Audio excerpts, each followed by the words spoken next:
In this session, we'll go back and address the question that we left unanswered in our previous session.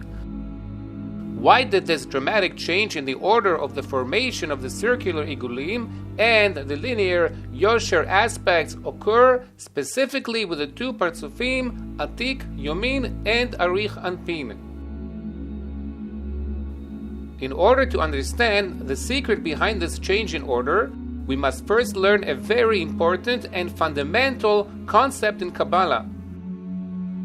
We need to know that the 12 Partzufim that make up each world are also grouped into 10 individual groups. And how are these 10 groups called?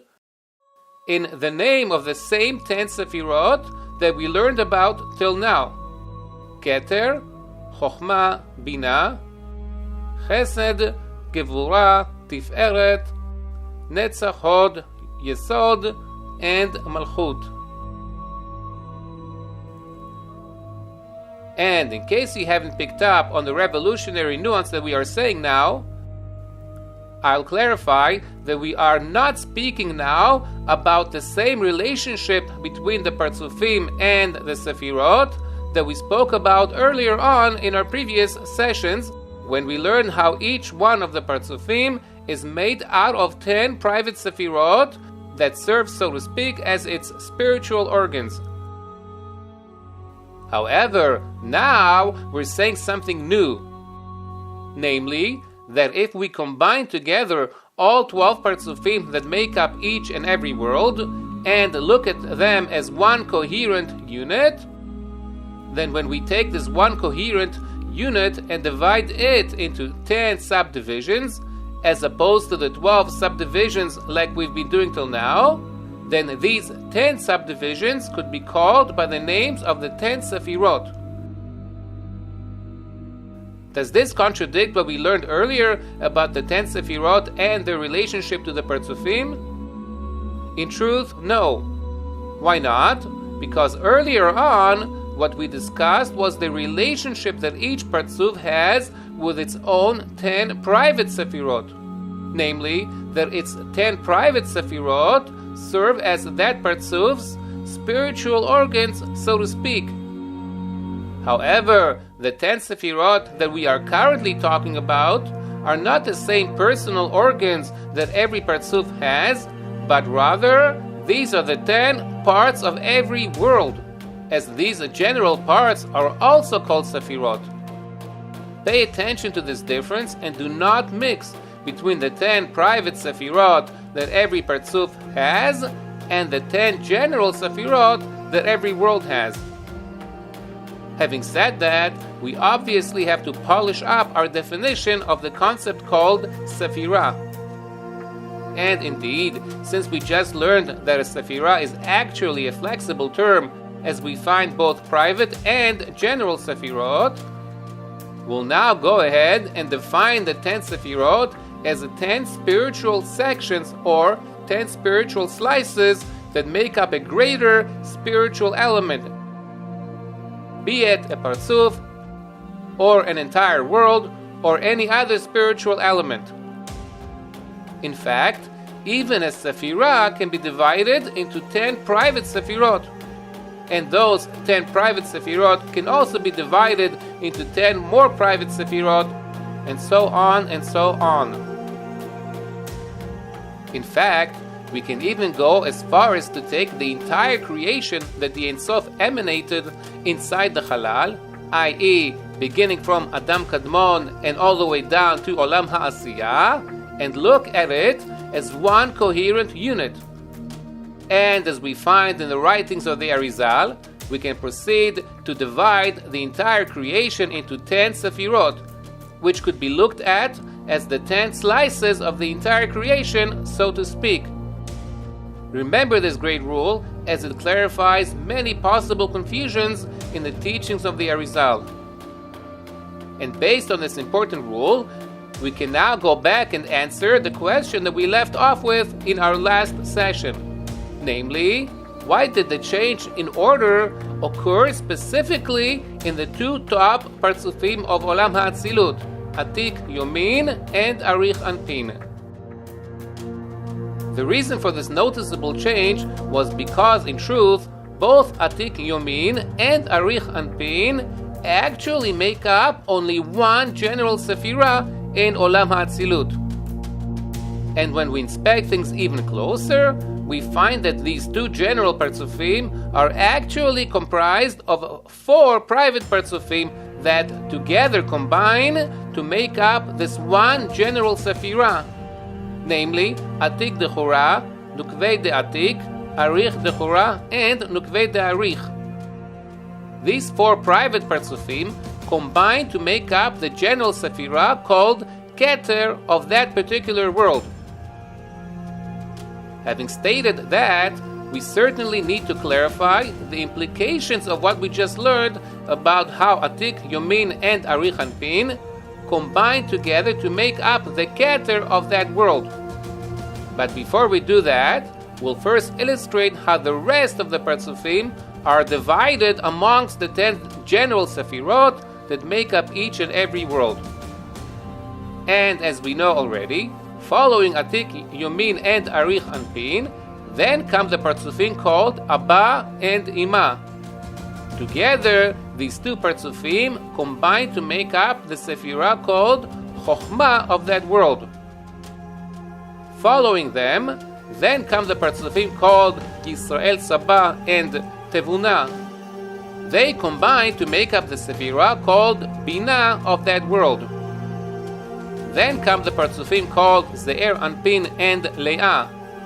But here, note how these two Partzufim actually combine to make up no less than 6 Sephirot of that world: Chesed, Gevurah, Tiferet, Netzach, Hod, and Yesod. These 6 Sephirot are constantly referred to in the writings of the Arizal as the Shisha Ketzavot of Partzuph Ze'er Anpin, i.e., the 6 corners of Ze'er Anpin. But unfortunately, at this point in our learning, we cannot allow ourselves to go too far off tangent in order to clarify why specifically Ze'er Anpin and Leah combine to make up 6 general Sephirot, but we don't find in the rest of the Partzufim. But please God, we'll eventually get there and give this secret its appropriate attention. But returning back to our earlier discussion, the last 2 Partzufim in every world are called Yaakov and Rachel, and they combine to make up the Sephirah called Malchut of that world. And now that we've introduced how the 12 private Sephirot in each world are divided into 10 general Sephirot, we'll again focus on the most relevant detail for our current discussion. And what is that? The most relevant detail is that from amongst all the Partzufim that make up any world, we do not find 2 general Partzufim that make up one general Sephirah, except in the case of Atik, Yomin, and Arich Anpin, who make up the Sephirah called Keter of that world. And as you can see, all the other general Partzufim either make up only one general Sephirah, or 6 general Sephirot, like in the case of Ze'er Anpin and Leah, who make up the 6 general Sephirot: Chesed, Gevurah, Tiferet, Netzach, Hod, and Yesod. And although we do find 3 pairs of private Partzufim that make up one general Sephirah, for example, Abba and Ima, who are private Partzufim that combine to make up the general Sephirah called Chochmah, nevertheless, we are currently speaking about 2 general Partzufim, namely Atik, Yomin, and Arich Anpin, who combine to make up only one general Sephirah, i.e., Sephirat Keter of that world.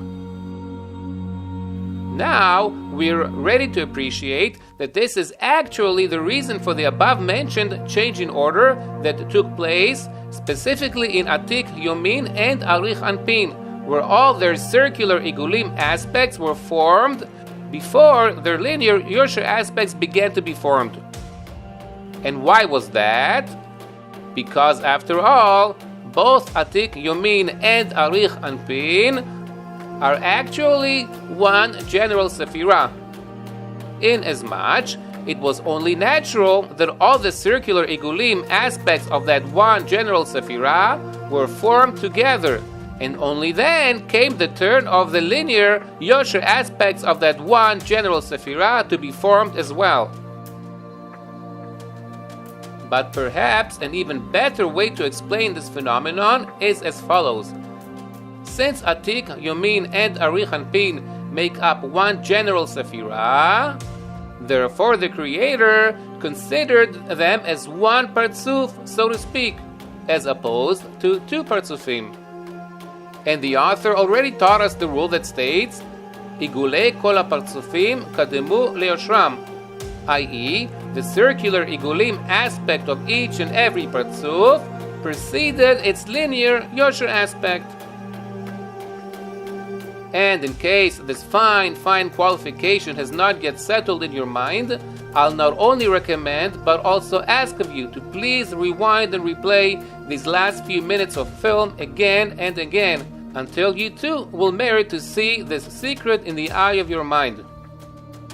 And by the way, in case some of the sharpest students amongst you will ask me why I mentioned earlier on that this change in order occurred mainly in Atik, Yomin, and Arich Anpin of Olam HaAtzilut as opposed to the other worlds, I'll invite them to check out what the Arizal wrote in Sha'ar HaAkdamot in Daf Yud Aleph. And those of you who will take the initiative and look inside there will be able to appreciate why I chose not to go into all those fine details, as this is certainly neither the right time or the right place to enter that particular discussion. Therefore, we'll conveniently return to our general discussion and clarify even better how and why every single world is divided into 10 general Sephirot. In my opinion, the best way to describe how and why every single world is divided into 10 general Sephirot is with the famous 4-lettered name, the Shem Havaya, Yod K, Vav K. After all, this holy name is the name that we most often attribute to the Creator. And as we're about to explain and illustrate in great depth, our mystical tradition offers a very good reason for why we attribute this particular holy name to the Almighty more than any other name. And although, even according to the Peshat, which is our non-mystical tradition, we learn that the holy 4-letter name Yod K, Vav K is an acronym for the 3 time phases that represent the Almighty's infinite existence, as Haya means was, and Hoveh means present, and Yiyeh means will be.